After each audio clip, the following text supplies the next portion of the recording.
how to change Google account password.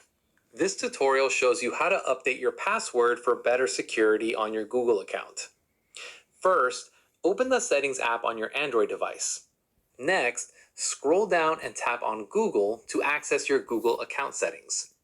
Following that, tap on Manage your Google account at the top. You'll be taken to your Google account page with various tabs.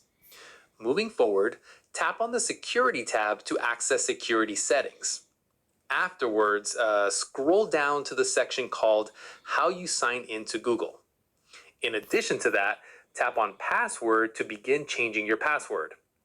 Once there, Google will ask you to sign in again for security verification. Subsequently, enter your current password and tap Next to continue. Moreover, you'll be taken to the password change screen. Afterwards, enter your new password in the first field, then re-enter the same new password in the confirmation field below to make sure it matches. Within this step, make sure your new password is strong with a mix of letters, numbers, and symbols. Alternatively, Google will show you a password strength indicator to help you create a secure password.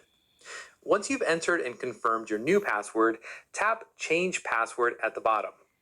Then, Google will update your password immediately and you'll be signed out of all devices except the one you're using. Within moments, you'll need to sign in again on other devices using your new password. And that's it. If this password change tutorial helped you secure your Google account, please like this video, subscribe for more account security guides, and don't forget to hit the bell icon for updates. See you in the next one.